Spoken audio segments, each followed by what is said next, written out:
Magandang araw sa lahat ng mga Pilipino na nasa loob at labas ng bansa na nakatutok sa kanilang telebisyon, radyo at online streaming. Mula sa Presidential Communications Operations Office, ako po si Secretary Martin Andanar. Good morning, Yusek Rocky. Good morning, Secretary Martin. Ako naman po si Yusek Rocky Ignacio. Mula pa rin po sa PCOO. Kami po dito sa aming programa ay lagi kayong pinaalalahanan na upang masugpo ang COVID-19 na panatilihing malinis ang kapaligiran, palagi ang maghugas ng kamay, ugaliing magsuot ng face mask sa tuwing lalabas at i-observe ang physical distancing mula sa ibang tao. Kung hindi naman ay kinakailangan na huwag na po tayong lumabas ng bahay upang makaiwas sa panganib na dulot ng sakit na ito. Tama yan, Yusek Rocky. Kaya naman bayan, laging tandaan na basta laging handa at sama-sama, kaya natin ito. Simulan na natin ang ating public briefing. #LagingHandaPH. Tingnan muna natin ang latest na bilang ng COVID-19 sa bansa. As of 4 p.m. kahapon, July 20, ay nakapagtala ng 1,521 na kaso ng COVID-19. Sa kabuuan ay umabot na sa 68,898. Nasa 23,072 dito ang gumaling matapos madagdagan ng 607. Umabot naman sa 1,835 ang mga nasawi dahil sa sakit na nadagdagan ito kahapon ng 4. Sa ating pong line graph, mapapansin na nagkaroon ng bahagyang pagbaba ng reported cases, bagamat mas mababa sa 2,000 ang kasong naitala kahapon na umabot nga sa 1,521, mas mataas pa rin ito kung ihahambing sa mga nakalipas na araw. Tulad ng ating ulat kahapon, sa National Capital Region pa rin nagmumula ang pinakamataas sa bilang ng kaso na umabot sa 1,237. Pangalawa naman ang Cavite at Laguna na may parehong 51 reported cases. Sumunod ang Rizal na may 34 cases at Davao del Sur na nakapagtala ng 22 cases kahapon. Out of 68,898 total cases, 63.8% dito ay mga aktibong kaso. Mas mababa lang ito ng bagya sa ating report kahapon na nasa 64% ang active cases. Pinakamarami pa rin sa bilang ng active cases ay may mild symptoms lamang na nasa 90.6%. 8.5% ang walang sintomas, 0.4% ang severe, samantalang 0.5% ang critical. Para po sa inyong mga katanungan at concerns tungkol sa COVID-19, maaari niyo pong i-dial ang 02894-COVID o kaya ang 02894-26843. Para naman sa mga PLDT Smart, Sun at TNT subscribers, i-dial po ang 1555. Patuloy po kayong makibalita sa mga pinagkakatiwalaang sources ng impormasyon tungkol sa COVID-19. Maaari niyong bisitahin ang covid19.gov.ph. Sa atin namang unang balita, bilang chair ng Senate Committee on Health and Demography at advocate ng Universal Health Care, ay hinikayat ni Senador Bongo ang Department of Health, katuwang ang Department of Trade and Industry na siguraduhing accessible, available at affordable ang mga gamot na kailangan ng ating mga kababayang may sakit, lalo na ngayong may krisis tayong kinakaharap. Inatasan niya ang DOH at DTI na i-review ang listahan ng mga gamot na sakop na Executive Order 104 na naglalayong limitahan ang pagtaas ng presyo ng ilang gamot. Sa pamamagitan ng pagdadagdag sa naturang listahan ng mga medisina na makatutulong sa paglunas sa COVID-19 ay makakatiyak na may iwasan ang pananamantala sa ating mga kababayan, katulad na lamang yung mga napabalitang overcharging ng gamot sa mga ospital at mayroong mga gamot na hindi naibabahagi at naibebenta sa mga nangangailangang pasyente. Iginit ng senador na narapat isaalang-alang ang buhay, kapakanan at interes ng mga ordinaryong Pilipino, lalo na sa mga panahong ito. Samantala, dahil po sa patuloy na pagtaas ang bilang ng mga OFW na labis na naapektuhan ng COVID-19 pandemic, muling iginiit ni Senator Bongo na madaliin ang pagbuo ng Department of Overseas Filipinos upang mapabilis ang pagpasa ng Senate Bill number 202 o ang Department of Overseas Filipinos ay dapat magkasundo ang executive branch sa mga probisyon ng panukala at magkaroon ng malinaw na mandato upang maiwasan ang pagkakahalintulad nito sa DOLE at sa DFA. Sakaling mabuo ang nasabing kagawaran ay mas matutukan ang mga pangangailangan ng mga kababayan nating OFW na tinatayang nasa 10 milyon ng ating populasyon. Secretary Martin, ipapaalala po natin sa ating mga kababayan na nag-aabang ng Lotto Draw. Kasalukuyan rin pong nagaganap ang catch-up draw ng PCSO Lottery. Maaari niyo pong mapanood dyan sa live stream ng PTV sa Facebook at sa YouTube. Samantala, kasama rin nating magbabalita sina Ria Arevalo mula sa Philippine Broadcasting Service Radyo Pilipinas at Julius Pacot ng PTV Davao. Ngayong Martes, makakapanayam natin sina Mayor Joy Belmonte ng Quezon City, Ambassador Jose Manuel Romualdez ng Philippine Embassy dyan po sa Washington, D.C., USA, at si Secretary Fortunato de la Peña ng Department of Science and Technology. At kung may nais po kayong itanong sa ating mga resource person, mag-comment lang po kayo sa ating live stream at sisikapin po natin maipaabot sa kanilang inyong katanungan. Simulan po natin ang ating makabuluhang talakayan dito sa public briefing. Bukod sa kanyang kwento bilang COVID-19 survivor, ilalahad niya rin ang patuloy na pag-aksyon ng Quezon City Government kontra COVID-19. Makakapanayam po natin ang ina ng Quezon City, Mayor Joy Belmonte. Good morning po sa inyo, Mayor Joy. Magandang umaga po, Secretary Martin, at sa lahat po ng nakikinig ng ating pong palatuntunan. First of all, Mayor, salamat sa Diyos at nalagpasan niyo na po ang hamon na hatid ng COVID-19. Kamusta po kayo ngayon, Mayor? Okay na po ako, Secretary Martin. I got my clearance yesterday, last Sunday, and last Sunday was also the last day of my quarantine period. No? Ako naman po ay asymptomatic throughout the illness, kung kaya't tuloy-tuloy lang po tayo nagtrabaho na walang hinga, humpay po. Sa 2 linggo na kayo ay sumailalim sa quarantine, paano nyo po na gampanan ang inyong tungkulin bilang ina ng Quezon City? Well, alam naman natin, Secretary Martin, na napakarami na pong teknolohiya na available sa atin ngayon, katulad ng ginagawa natin ngayon, nag-Zoom tayo. So, ganun din ang ginagawa natin na kasama ang ating mga iba't ibang departamento sa lungsod Quezon. So, hindi naman po tayo nagkulang sa atin pong mga tungkulin. Tuloy-tuloy lang po ang ating pagtrabaho. Kung kaya't hindi naman po naging sagabal ang aking pong sakit sa trabaho po namin dito sa City Hall. Meron pong lumabas na post sa social media patungkol raw sa ilalabas ng lokal na pamahalaan ng Quezon City na polisiya tungkol sa indiscriminate arrest sa mga lalabag umano sa mga protocol na umiiral ngayong pandemya. Ano po ang aksyon ninyo sa report nito?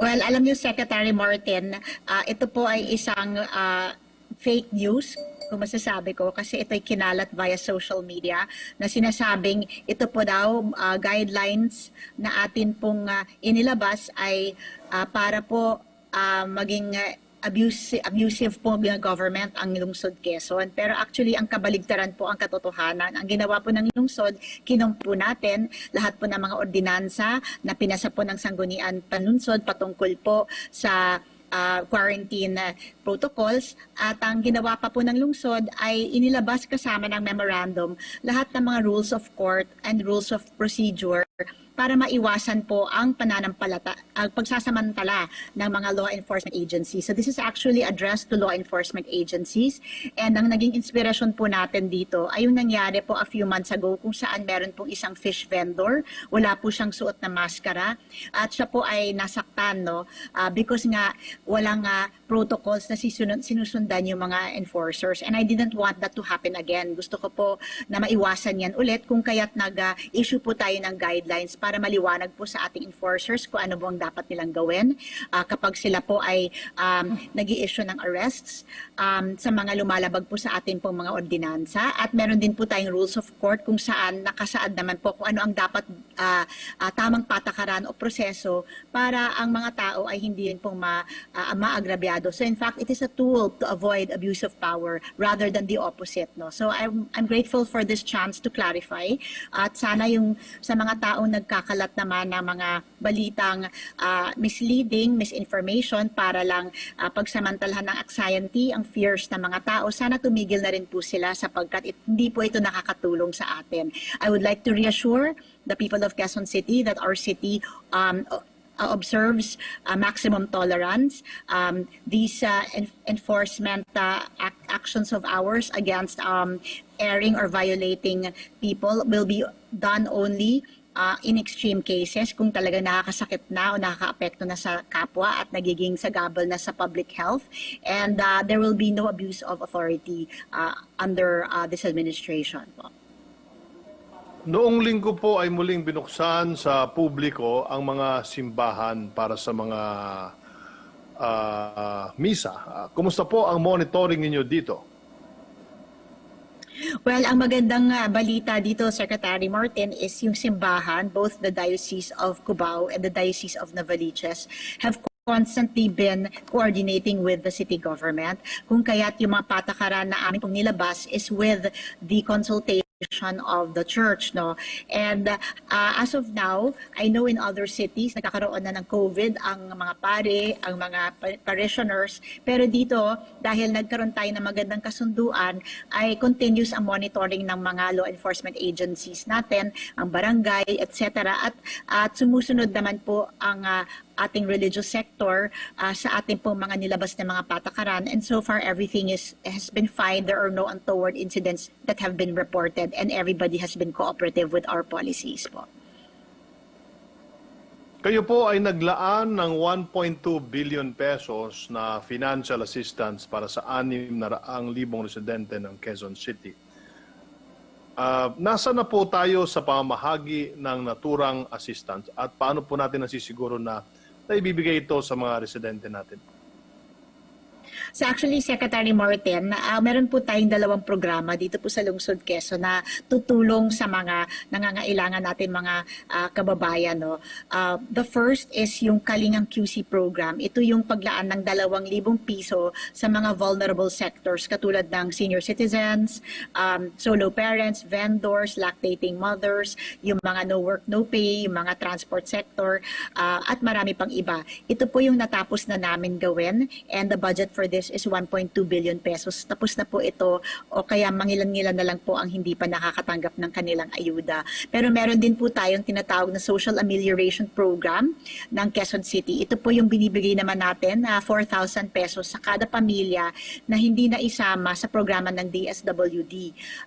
And so, ito po yung sagot natin para siguraduhin lahat ng mga pamilya ay makakatanggap ng ayuda. No? Pero aside from this also, Secretary, we also have a program of wage subsidy. Ito po ay para sa mga micro and small entrepreneurs natin para hindi po magsara ang kanilang mga negosyo at para hindi po mawala ng trabaho ang kanilang pong mga empleyado.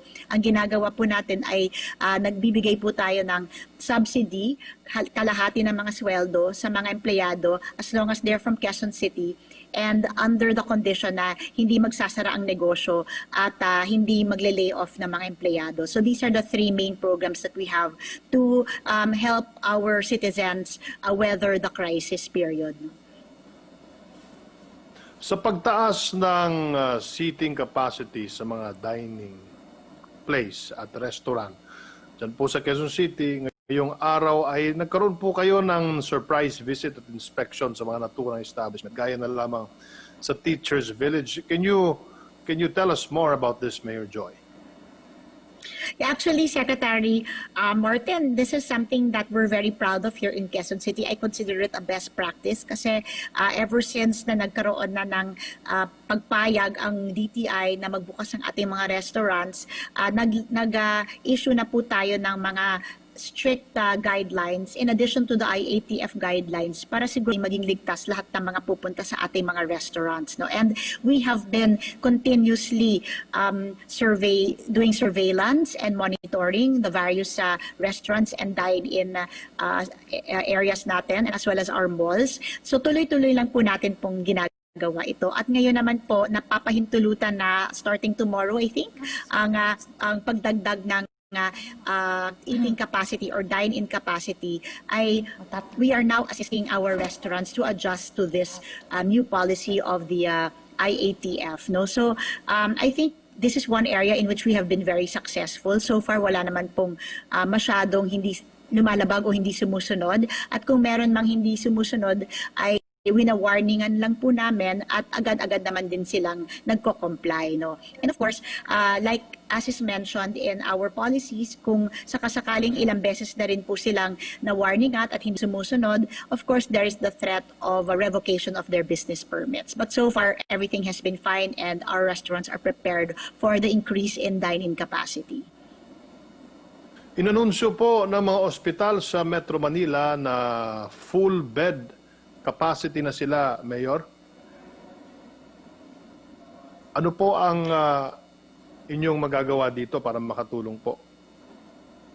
Well, dito po sa Quezon City, nag-announce po ang NKTI, I think ang St. Luke's, no?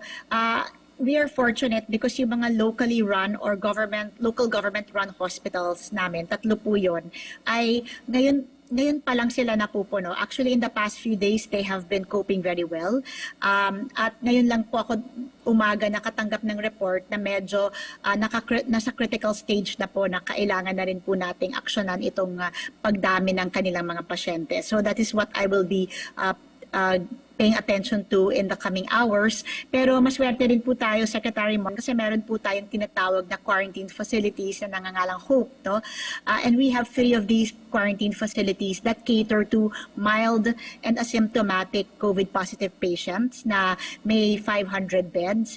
And another HOPE facility will be opened next week with another 250 beds. Kaya hopefully, itong mga facilities natin makakatulong sa pag-decongest sa ating mga ospital, lalong-lalo na kung hindi naman serious ang mga sakit na mga nasa mga ospital natin. So, ang ating layunin, our hospitals will just be for severe and critical cases, and our quarantine facilities will be for the mild and asymptomatic cases. And I think Quezon City so far is coping in the area of the mild and asymptomatic, and our problem now is how to cope with the severe and critical. But so far, hindi naman po unsolvable yung problem. Tingin ko magagawa naman po natin ng resolution ito. Bahagi po ng ating Wear a Mask campaign kontra COVID-19 ay ang pagkakabit ng mga tarpaulin sa mga palengke at iba't ibang bahagi ng lungsod bilang paalala sa ating mga residente ang kahalagahan ng pagsusuot ng face mask. Kumusta naman po ang implementation natin dito? Very good naman, Sec, kasi ang ginawa namin, two-pronged approach. Ang ginawa natin, may extensive or aggressive IEC campaign or Information and Education campaign. At ito po ay ginagawa hindi lamang po sa palengkes, kundi pati sa mga barangay hall, lahat ng public places natin, pinapaalala natin sa ating pong mga mamamayan na kailangan nila magsuot ng mask because ayon sa mga datos, if you wear a mask, you will limit transmission or prevent transmission by as much as 70 to 80%. No? Talagang ito ang first line of defense nating lahat. And of course, meron tayong ordinansa kung saan ay may multa ng 1,000 sa first offense, 3,000 sa second offense, at 5,000 sa third offense. No? And by simultaneously rolling out both campaigns, the IEC campaign and the stricter enforcement, I think that more or less nagiging mas matagumpay naman tayo dito sa Quezon City kasi nakikita naman natin na as of the latest survey, about 90% na ng ating mga mamamayan ay nagsusuot na ng mga maskara dito sa Quezon City. No? May tanong po ang ating mga kasamahan sa media. Go ahead, Yusek Rocky. Thank you, Secretary Martin. Mayor Joy, may tanong po ating kasamahang si Joseph Morong ng GMA7. Ito po ang kanyang tanong para sa inyo. Will protest rallies during SONA be around? And may coordination na po bang ginagawa ang Quezon City sa PNP? Well, dito sa Quezon City, USEC, no, it's been a tradition really since time immemorial na may mga demonstrators talaga pag panahon ng SONA. No? So, while coordinating with the PNP, we have come to the agreement dito sa NCRPO at saka sa QCPD na papahintulutan ang demonstrations provided that may strict adherence sa PD 880. Ito po yung batas which oversees peaceable assembly. So kailangan talaga mag-apply sila ng mga permit sa local government at sa PNP. At dito po natin pag-uusapan kasi ayon dun sa batas kailangan may pagpupulong sa mga demonstrators kung ano yung mga parameters ng kanilang pag-demonstrate. Kailangan halimbawa na eto bilang lang ang dapat na andoon, kailangan etong mga oras lang ang dapat nandoon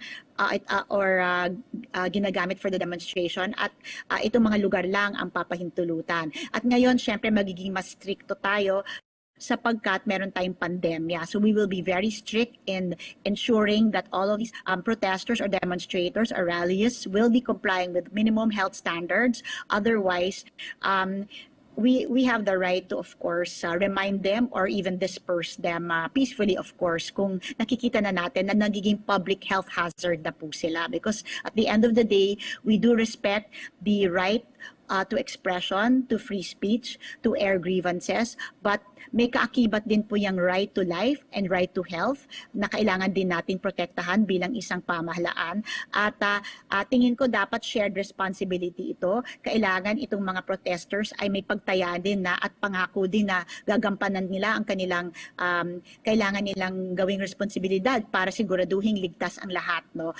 But here in Quezon City, we will allow to a limited extent demonstrations and protesters just because this has been the tradition for a very long time here in our city. No? Maraming salamat po sa pagpapa-unlock, Mayor Joy Belmonte ng Quezon City. Mabuhay po kayo. Maraming salamat, Secretary Martin at USEC. Thank you very much po.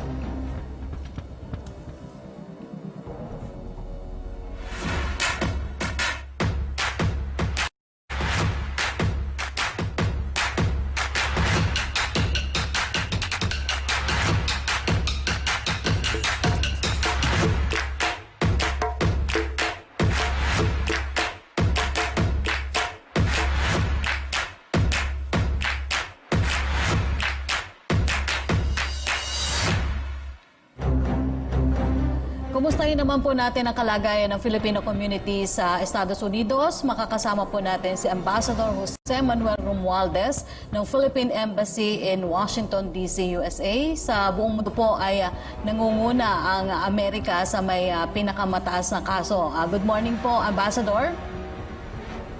Yes, good morning, Yusek. How are you? Mabuti naman po. Kumusta na po kayo dyan? Kasi sa buong mundo po ay... dito talagang medyo matindi ang infection rate dito sa US ngayon, especially sa California. Marami tayong mga Pilipino na nakatira doon. At sa Florida, malaki rin ang ating Filipino community. So between Texas, California, and Florida, talagang matindi ang mga infection rate ngayon. Pero Ambassador, meron po ba tayong nagpositibo, mga Pilipino nagpositibo sa COVID-19 sa Amerika?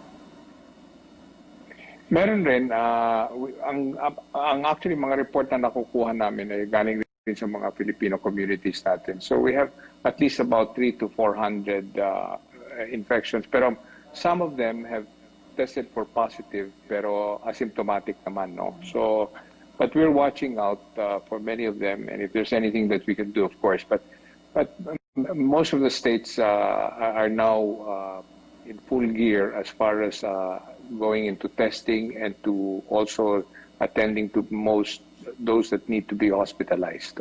Opo, Ambassador, starting July 15 daw po, U.S. hospitals are banned from reporting COVID-19 data to the Centers for Disease Control. Dahil po dyan, nag-aalala ang ating mga health experts sa Amerika dahil baka daw po mapolitika yung data o ipagkait sa mga tao. Ano po ang nakikita niyong epekto nito sa ating mga kababayan po na naninirahan at nandyan po sa Amerika ngayon? Well, ayon sa U.S. Department of Health and Human Services, layunin ng bagong reporting na protocol dito sa Amerika na sila kailangan magdadaan sa HHS, so yun ang Department of Health and Human Services, instead of sa CDC. Marami nga nagsasabi medyo nga, pero I think they're just trying to streamline the reporting system dahil syempre mga different states have their own reporting. So they want to collate it in the Department of Health and Human Services. Pero ang ating mga cases naman sa mga Pilipino, umaasa tayo na itong bagong sistema ng gobyerno ng Amerika ay makakatulong sa mga Pilipino na mabigyan ng tamang impormasyon tungkol diyan sa COVID-19. Opo, sa Amerika po, napakaraming Filipino nurses according to Vox. But 1/3 of all foreign-born nurses in the U.S. are Filipino, and since 1960, 150,000 Filipino nurses have come to work in the U.S. in this time of pandemic. Paano na po yung naging sistema ng healthcare sa Amerika? Are the infected people daw po ay receiving medical assistance from the U.S. government regardless po ba ng kanilang nationality? Well, katulad ng sitwasyon sa ibang bansa, madami mga hamon ang mga kinaharap ngayon ng US healthcare system dahil patuloy na tumataas ang bilang ng mga nagpo-positibo sa COVID-19. Sa timog at kanlurang bahagi, gaya ng mga estado ng California nga, sinabi ko kanina, yung sa Texas, Florida, ating mga nurse at ibang mga medical professionals na panganib sa mahawa sila sa nagkakasakit. Meron din tayong mga sarili-sariling program na ang mga estado dito upang tagunan ang mga pangangailangan ng mga ating mga vulnerable population sa kanilang mga jurisdiction. Isang halimbawa dito ay ang free testing.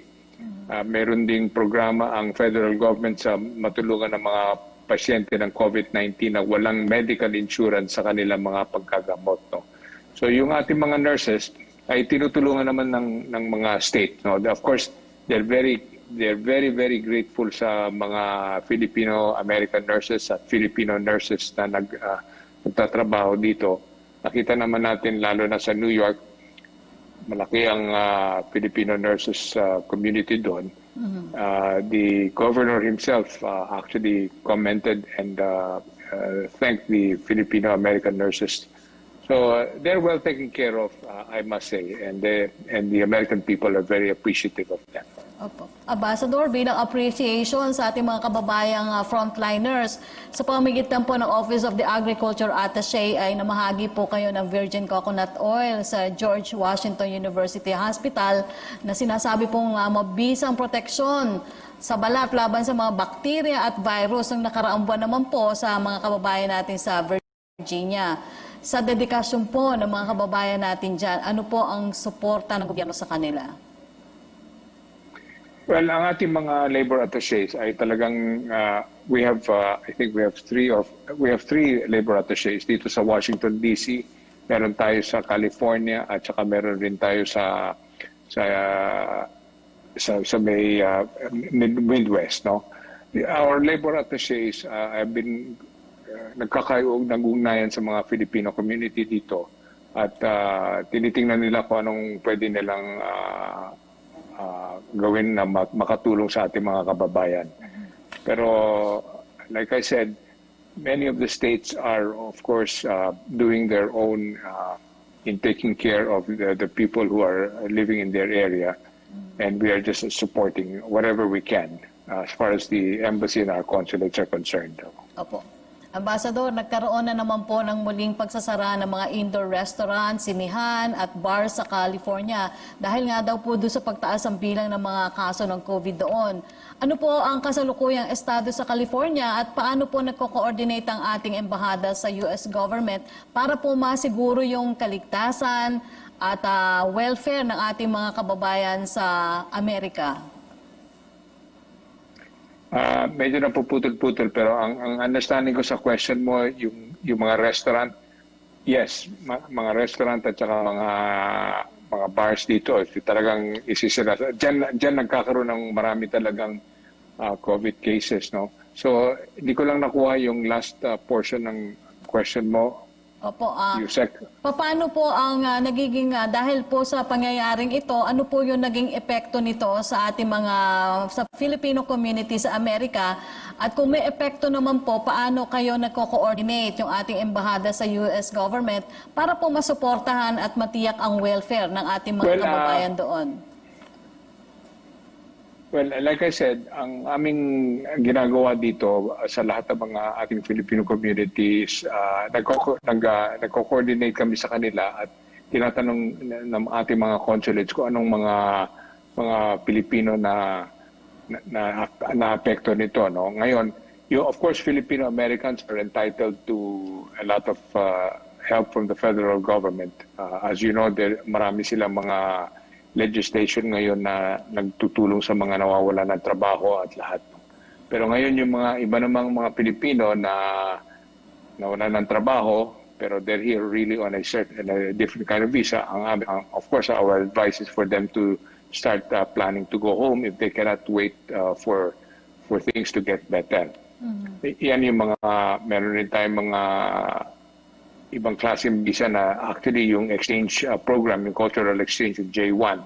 Marami dyan na kailangan talagang umuwi na muna dahil yung mga kontrata nila medyo na naka-hold or they are postponing any more hires for this program. So pinutol na muna natin yung J1 na yan. We're not allowing any J1 visas for now until this pandemic is over. Opo, pero Ambassador, sinabi naman po ni US President Donald Trump sa kanyang tweet na muli naman daw pong bumabalik ang ekonomiya ng US. So ano po yung mga industriya na bukas at ano po ang naging setup ng mga ito sa workers natin dyan, particular sa mga kababayan natin, Ambassador? Well, the economy here in the United States, because President Trump really wanted the economy to start moving again, maraming mga hindi masyado na epekto, lalo na yung mga farm areas, may industrial farm areas sa Midwest.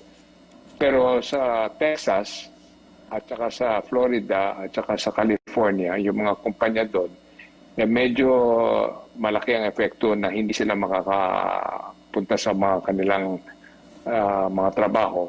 Pero marami rin mga work from home, no? So, ang epekto talaga hindi pa natin nakikita, pero like I said, mukhang sa these areas na malaki yung mga infections, baka bumalik sila sa stay-at-home order ulit. Lalo na sa California, pinag-iisipan na yata ng governor doon.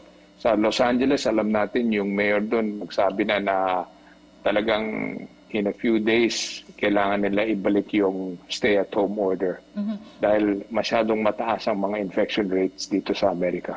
Opo, Ambassador, kaya kasi sinasabi rin po ng mga eksperto na mas maaari daw pong maging mapanganib ang COVID-19 ngayong malapit na ang winter season. So ano po yung mga ginagawang hakbang ng Amerika para po mapaghandaan ito?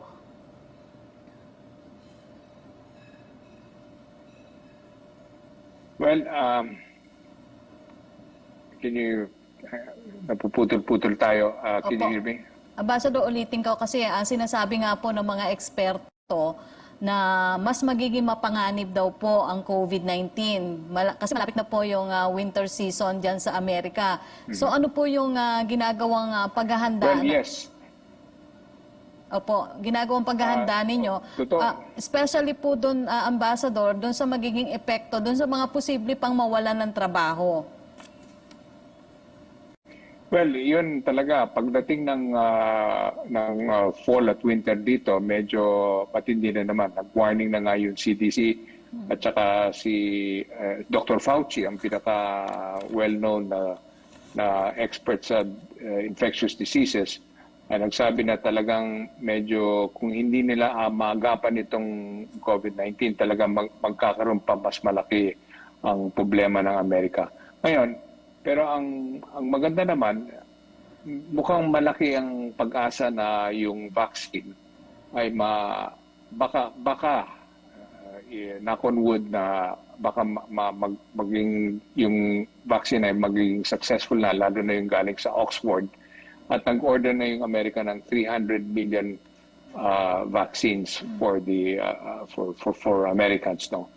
We all know that this vaccine is, of course, going to be important for all our countries, and we ourselves here in Washington, D.C. have already talked to the other company, the laboratories that will be producing these vaccines, like Pfizer and Johnson & Johnson at saka Moderna.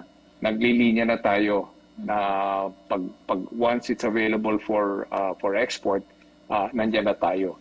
Ito naman ay i-share ng lahat ng mga nagde-develop nito sa India na maraming mga pharmaceutical companies. So they will mass produce this and try to produce as many as possible, because this is a full cooperation of all countries are banding together once this vaccine is available. So maraming umaasa dyan sa vaccine na yan. Pero totoo yan na the flu season is coming here again in the United States, and that will compound, of course, yung susceptibility of people sa COVID-19. Sana nga po talaga. Pero noong July 15 din po ay inyong inanunsyo yung resumption ng registration ng civil service but strictly by mailing only. So paano naman daw po yung ating mga overseas voters registration? Well, we have to do it again electronically in the meantime.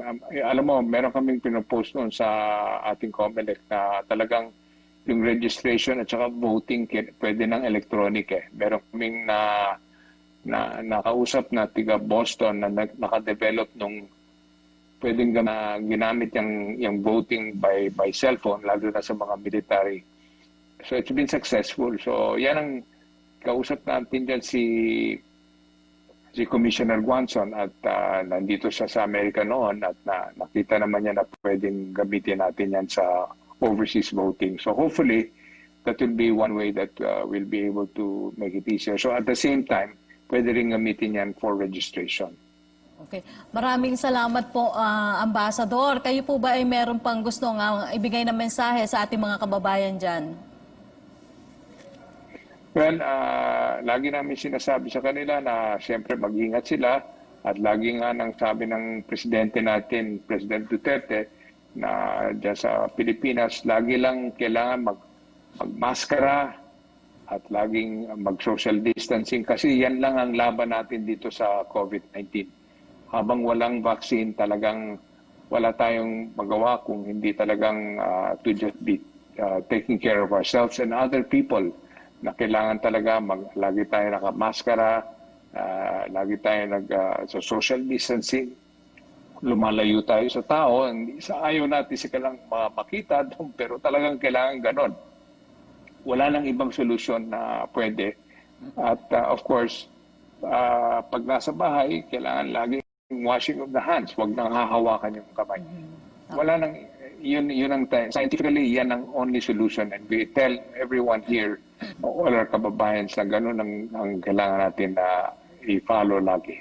Okay, maraming salamat po sa inyong panahon, Ambassador Jose Manuel Romualdez ng Philippine Embassy in Washington, D.C., USA. Stay safe po, Ambassador. Maraming salamat, Yusek. Maraming salamat. Thank you. Unti-unti nang nabubuhay ang pag-asa ng buong mundo dahil sa mga hakbang ng iba't ibang bansa upang makabuo ng vaccine laban sa COVID-19. Dito naman sa Pilipinas ay sinimula na ang clinical trial sa mga halaman natin na posibleng solusyon sa tumataas na bilang ng COVID-19 sa bansa. Kaugnay niyan, mga kapanayam natin si Secretary Fortunato Boy de la Peña. Magandang umaga po, Secretary. Magandang umaga, Sec Martin, at sa ating mga kasabaybay. Kakapasok lang po ng balita, inyong inanunsyo na base po sa isinagawang clinical trial sa virgin coconut oil sa COVID-19 patients sa Santa Rosa Community Hospital ay lumabas na may promising effect ang VCO na malunasan ng mild symptoms na naturang sakit. Tell us more about this, Secretary. Well, ongoing pa yung ating trials. Sa PGH hanggang ngayon ay hindi pa nag-uumpisa, pero yung sa Santa Rosa ongoing, bagamat madalang pa rin ang dating pasyente kasi ito yung mga mild cases. Pero karamihan kasi mga inumpisahang bigyan ng VCO doon ay nakauwi na. So kasi nga mga mild cases sila doon. Pero gusto pa nating madagdagan pa yung ating mga number ng participants para magkaroon tayo ng magandang conclusion dito. Pero di pa nakaramihan sa kanila ay nakauwi na, magandang indication. Pero kahit sila ay nakauwi na, itinutuloy pa rin yung protocol na sila ay bibigyan pa rin ng VCO. Kasi ang methodology doon sa ating trials sa Santa Rosa, sila ay 28 days bibigyan ng VCO. Sa 3 meals naman ay susukatin kung ano ang condition nila from day 0 as they enter or as they participate, day 14 and day 28. Pero sa balita nga na marami sa kanila nakauwi na, parang maganda.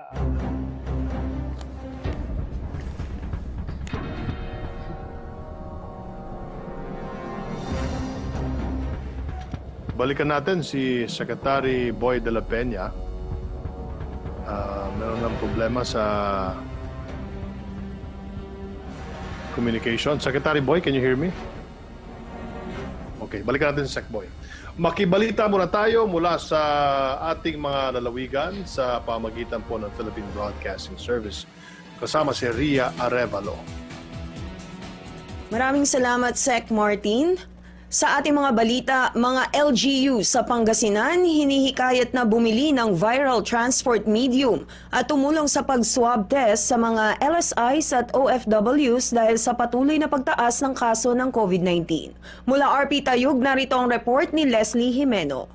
COVID #Laging Handa Radyo Pilipinas Special Coverage. Hinihikayat ng Provincial Health Office sa mga local government units sa lalawigan ng Pangasinan na tumulong na at bumili na rin ng viral transport medium na gamit sa pag-swab test sa mga umuuwing overseas Filipino workers at mga locally stranded individuals sa lalawigan dahil sa patuloy ang pagtaas ng kaso ng COVID-19.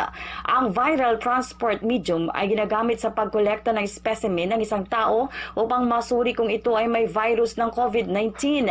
Ay kay Dr. Ana Teresa de Guzman, noon pang huling linggo ng Marso ng kasalukuyang taon nang sumailalim ang mga medical technologies mula sa mga bayan at lungsod sa Pangasinan sa pagsasanay kaya't marunong na silang magsagawa ng swabi ngayon. Sa naging panayam kay Dr. Ria Loresto, Municipal Health Officer ng Tayug, nabatid na mayroong binili ang LGU Tayug na viral transport medium na kanila nang ginagamit sa pag-swab test ng mga LSIs at mga suspected cases. Ang mga nakokolekta ay dinadala sa Operation Center sa Dagupan City na siya namang nagdadala sa Ilocos Training and Regional Medical Center sa La Union. Manipod, Tayug, Pangasinan, Leslie Amino, Radyo Pilipinas. Samantala, mga nakumpiskang mga bomba ng National People's Army o NPA pinasabog ng 23rd Infantry Battalion. Mula RP Butuan, narito si Jocelyn Morano. COVID Radio. #Laging Handa Radyo Pilipinas Special Coverage. Mga nakumpiskang mga bomba ng NPA pinasabog ng 23rd Infantry Battalion Philippine Army upang hindi na ito makapaminsala. Pinasabog na explosive and ordnance teams ng 23rd IB at Regional Mobile Force Battalion o RMFB-13 ang 8 pirasong anti-personnel mines at 254 packs ng ammonium nitrate. Ayon kay Lieutenant Colonel Julius Cesar Paulo, Acting Commanding Officer ng 23rd IB, sa dami ngayong nakumpiska at na-recover ng mga bomba ng militar, mas humihina ang kapasidad ng mga NPA na makapagdulot ng kapahamakan sa mga sundalo pati na sa mga inosenteng sibilyan. Kung hindi naging maagap ang mga sundalo, tiyak na malalagay sa panganib at palaging nahaharap sa mataas na risgo ang mga sundalo pati na mga simpleng magsasaka na kalimitang nabibiktima sa ibinabaong bomba ng mga NPA sa bukirin. Nagpaabot rin ng pasasalamat si Lieutenant Colonel Paulo sa taong bayan dahil sila ang kusang nagtuturo kung saan nakaposisyon ang mga bomba. Nanukad gikan sa Butuan City, Jocelyn Morano, Radyo Pilipinas. Maraming salamat at natunghayan natin ang mga balitang nakalap ng Philippine Broadcasting Service mula Radyo Pilipinas. Ako po si Ria Arevalo. Balik na Sec Martin and Yusek Rocky. Maraming salamat, Ria Arevalo. Balikan natin ngayon si Secretary Boy de la Peña. Sec Boy.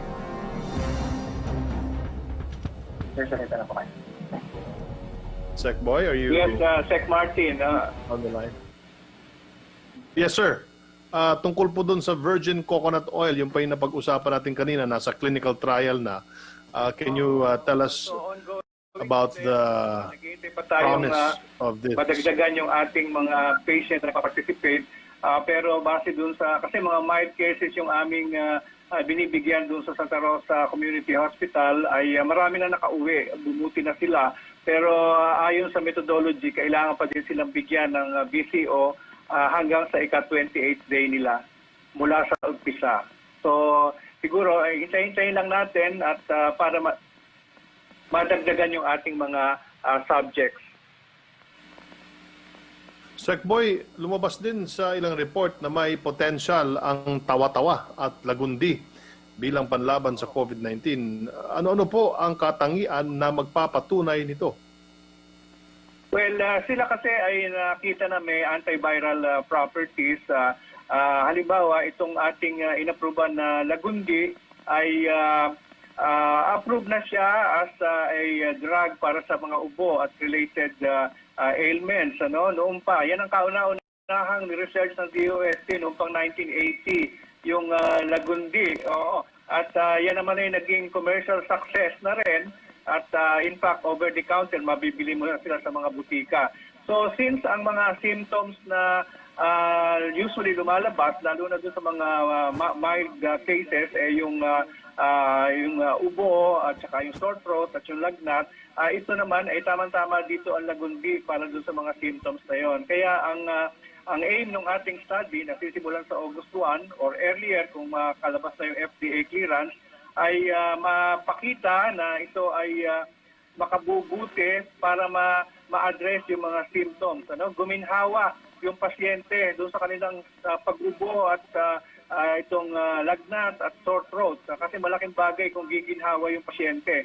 So ito ay binibigay na adjuvant therapy or parang supplement doon sa iba pa nilang binibigay na gamot ng kanilang mga doktor. At yan din ay magsisilbing parang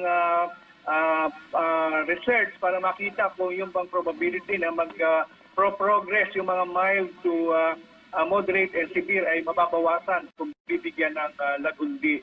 Kasi nga meron na siyang mga napatunayang characteristics or antiviral properties na pwedeng gamitin sa COVID-19. Yung tawa-tawa, ganun din. Although yung tawa-tawa, ang approval sa kanya as a health supplement for dengue. Hinihintay na lang namin ng clearance sa Ethics Research Board ng UP para simulan na rin yung sa tawa-tawa. Malaking bagay kasi kung kahit pa paano makakaginhawa sa pasyente yung mga gamot na yan. Nagsimula po ang inyong clinical trial para sa mga halamang gamot na ito from 20 na pasyente na sumailalim dito ay kailangan ninyo pa ng 45 patients para dito. Paano po ninyo pinili ang mga pasyente na sasailalim sa clinical trial? Doon sa ating ginagawa, pagdating ng pasyente, iano muna sila, kukunin yung kanilang consent. Kasi kailangan may consent ng pasyente kung sasali sila. Pagkatapos, ikinasubject din sila sa mga laboratory test. Kasi halimbawa, kung mataas ang cholesterol, ay hindi pwede yon dito sa mga bibigyan ng PCO. At pagkatapos, yung pasyente, parang sila by random, ay i-decide kung yung pasyente na yon ay bibigyan ng PCO o siya yung hindi bibigyan na parang control group. Kasi for 45 patients na bibigyan ng BCO, there will be 45 na hindi bibigyan para ma-compare yung performance nila with BCO. Matapos ang 4 na buwan ay commercially available na po ang COVID-19 test kit na dinevelop ng UP-NIH dahil pumasa ito sa stringent safety requirements ng FDA. Ano po ang opinyo o reaksyon nyo dito, Secretary Boy? Natutuwa kami, bagamat na-delay nga dahil nung umpisa, nung commercial production na, yung imported na probes na kailangan dyan ay nagkaroon ng contamination. At hindi lang naman yung napunta sa Pilipinas ang nagkaroon ng contamination, pati yung napunta sa ibang bansa din, galing dun sa supplier na yon ay nagkaroon ng contamination. We have to do it all over again using another imported probe. At yan ay siyempre dadaan uli sa testing sa RITN bago yung resulta ng test ay ibibigay naman sa FDA. Yung una naming version, ang nag-conduct ng validation testing ay ang Genome Center dito sa UP. Dito sa pangalawang version ay sa RITN ginawa at yung findings ay sinabit sa FDA. At nung na-clear na ng FDA, ngayon ay tuloy-tuloy na ang commercial production at nagde-deliver na ang Manila Health Tech according to our commitment from our DOST project, 26,000 tests na ibibigay doon sa mga designated hospitals na tatanggapin ito ng libre at nag-fill up na rin sila ng kanilang mga orders kasi maraming orders na natanggap na sila para doon sa test kit ng Manila Health Tech na kung tawagin na Gen Amplify. So, hopefully naman ay makaproduce sila ng mabilis dahil ang daming orders na pending. Katuwang po ang DepEd, ililika ang DOST ng supplemental education resources upang maitaguyod ang STEM learning sa mga mag-aaral sa pamagitan nitong radyo eskwela. Kailan ninyo po ito balak i-launch ang programang ito, Sec Boy? Ay, balak namin, pagka nag-open na ang klase sa August 24, ay sasabayan na rin natin ang launching ng radyo eskwela.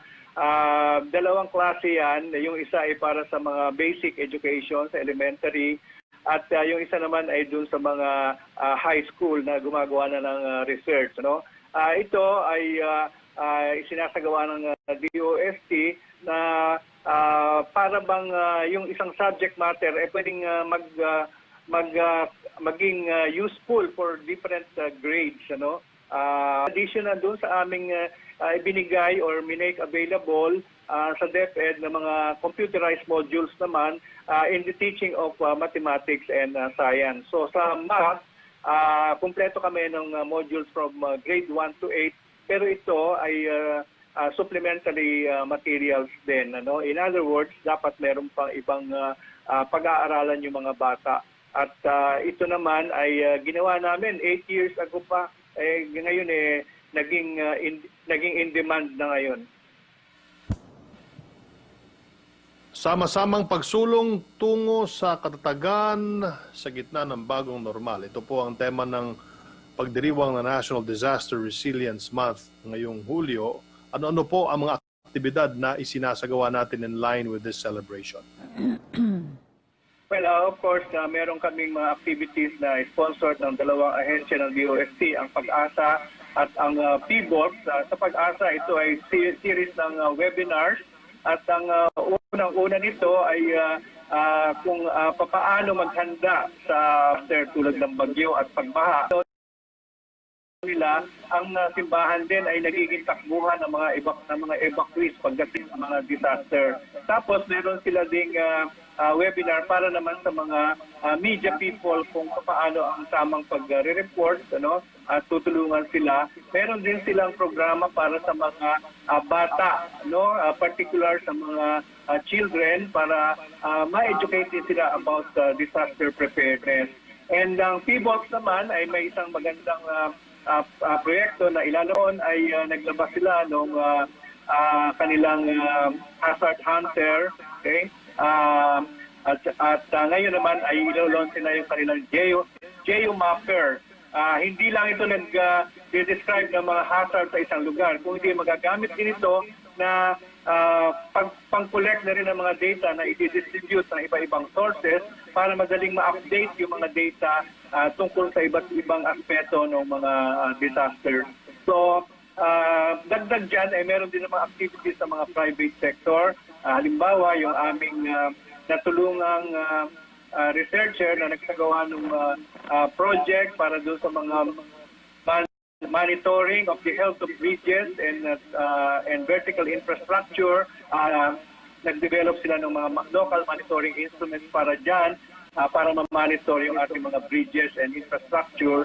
At yan ngayon ay nag-sponsor din sila ng mga webinars na related dito. So marami tayong ginagawa at balak din namin i-feature yung mga innovations na gawa ng mga private sector na pwedeng makatulong sa tinatawag na disaster resilience. Kasi ngayon nga ay nagsaselebrate tayo ng National Disaster Resilience Month. Puntahan naman natin si Yusek Raki para sa katanungan ng ating mga kasamahan sa media. Secretary, magandang araw po. Mula kay Kenneth Pasyente po ng PTV. Ang tanong po niya, DOST has allocated 19.13 million pesos to validate and evaluate antibody tests for COVID-19. Ano na daw po ang update dito? Para po sa kaalaman ng ating noong July 14 lang namin na-approve itong proyekto neto. Ito ay pamumunuan ni Dr. Ila Dance ng UP Manila. At ang hangarin nito ay makagenerate ng information sa diagnostic accuracy ng rapid antibody test in diagnosing COVID-19. In a representative sample of Filipinos suspected to have the disease, okay? And ito kay isasagawa sa dalawang grupo. Yung mga pasyente na less than or equal to 14 days pa lang, at yung iba naman ay more than 14 days na doon sa pagkaka-experience ng disease. So, ito ay actually merong project duration na 9 months. Pero nangako ang project leader na within 3 months ay magbibigay na sila ng significant findings dito para malaman yung accuracy ng rapid antibody testing. Maraming salamat po sa inyong panahon, Secretary Fortunato Boy de la Peña ng DOST. Mabuhay po kayo, sir. Maraming salamat, Sec Martin and Yusek Raki. Thank you very much. Alamin naman natin ang nakalap na balita ni Julius Pacot mula sa PTV Davao.